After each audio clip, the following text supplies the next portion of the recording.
Bonjour! Nous sommes déjà rendus à la 4e capsule de Stella.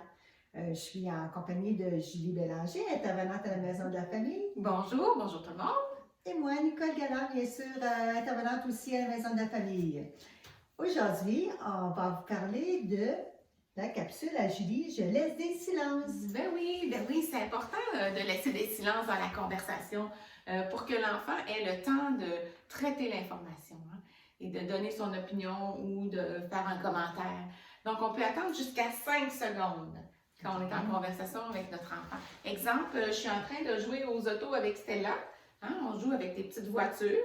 Puis moi, je m'amuse, puis je dis « Ah, ma voiture, elle roule vite! » Alors là, je vais rouler ma voiture devant elle et j'attends au moins 5 secondes. 1, 2, 3, 4, 5. Puis possiblement qu'elle va émettre un commentaire ou dire quelque chose comme « Ah, la mienne aussi, elle roule vite. » Plutôt que si je lui dis « Toi, est-ce qu'elle roule vite ta voiture? » Là, elle va avoir juste l'option de dire oui ou non et elle ne va pas se mettre... elle va pas organiser sa pensée pour faire un commentaire plus long.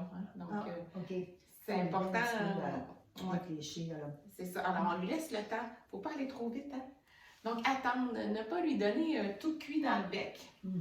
Attendre les tentatives de communiquer chez l'enfant pour qu'il demande quelque chose, pour qu'il donne son opinion, pour qu'il s'il veut poser une question.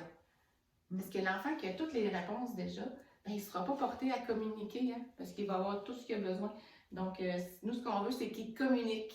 Donc, on lui laisse le temps de formuler des questions ou des réponses. Donc, exemple, si vous êtes à la table, ben là, il y a des belles pommes ici. Puis que là, on est à la table, il y a du lait, le ketchup, tout ça. Ben, plutôt que de toujours être au-devant de lui puis donner du lait, ou dire tiens, je te donne du lait ou je te remets ta pomme, ben, on attend qu'il demande, on attend qu'il dise ah, je veux du ketchup. Peut-être que ça va être seulement qu'il va le pointer, mais quand même, c'est un début de communication. Donc, on lui laisse le temps. C'est ça, parce qu'on sait qu'il y a des enfants qui ont plus de difficultés à s'exprimer, mais ils vont commencer, n'importe quel enfant, de toute façon, ils vont commencer à pointer les objets pour vouloir avoir ce qu'ils veulent, dans le fond. Fait que c'est parfait, ça, laisser des silences, être certain qu'il va rentrer en communication avec nous. Oui, pas être trop devant, pour leur laisser le temps. Super, c'était mon astuce à moi. Maintenant, Nicole, quelle est ton astuce à toi aujourd'hui? Je commande ce que je fais. Dans le fond, c'est je commande, qu'est-ce que j'ai fait? C'est supposons que je suis dans le WC avec mon enfant, puis je suis en train de m'habiller pour aller à la garderie ou aller au magasin. Je prends mon foulard et je mets mon foulard. Comme ça, ben, l'enfant, il voit qu'est-ce que je fais. Et puis, ça peut le solliciter aussi à lui à participer en même temps. Il peut dire, moi, ben, toi, qu'est-ce que tu mets? C'est une autre façon aussi, ça peut te questionner, là. Qu'est-ce que tu mets, toi, Stella? Moi, ça peut répondre, je mets mes mitaines, tu sais. Fait que c'est comme ça qu'on le stimule aussi en s'habillant, là. Ou si j'exprime ce que je vois aussi, c'est une autre façon aussi exprimer. Supposons que je vois un panier de fruits, ben justement le panier de fruits, on va s'en servir pendant qu'il est là. Je dis, ah, Stella, regarde, je vois une banane dans le panier de fruits. Alors Stella peut dire, oh, Clémentine.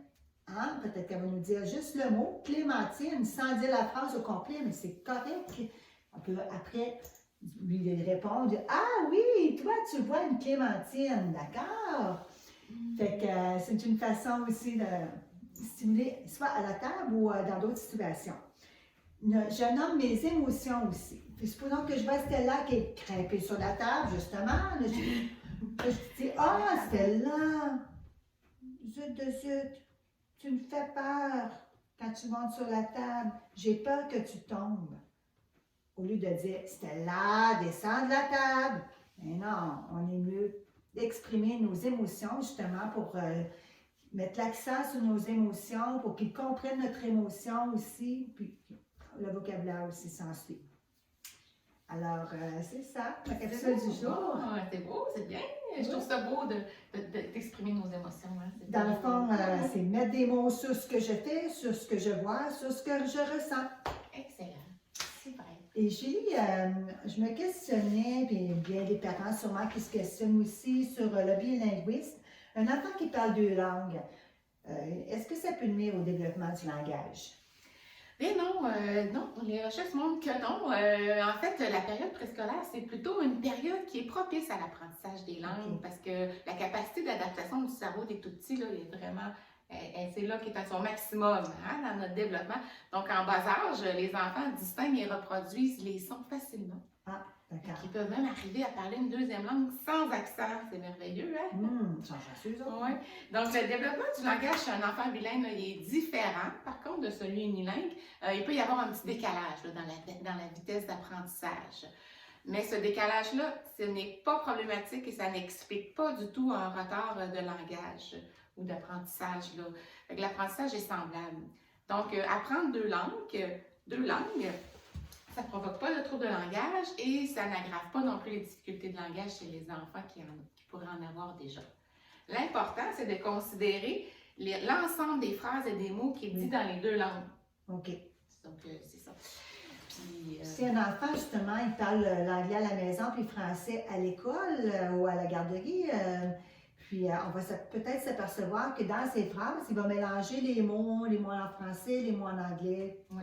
Ben, non, ça, c'est vraiment pas une problématique, c'est pas un trouble de langage, c'est pas une difficulté de langage. Même les adultes bilingues font ça, mettre dans une phrase un mot français, un mot anglais, c'est tout à fait aucune difficulté. S'il les prononce, c'est ça qu'on veut, hein? Fait qu'il n'y a aucun problème. C'est ça. Ouais. Dans le fond, c'est spontané. Hein? Un enfant aussi, il faut le prendre où il est rendu dans tout ça. Là. Puis un petit conseil pour les parents comme ça, si jamais il y a un papa est anglophone, maman est francophone ou espagnol, l'important c'est que le parent parle à son enfant dans sa langue qui est la plus naturelle pour lui, pour être un bon modèle.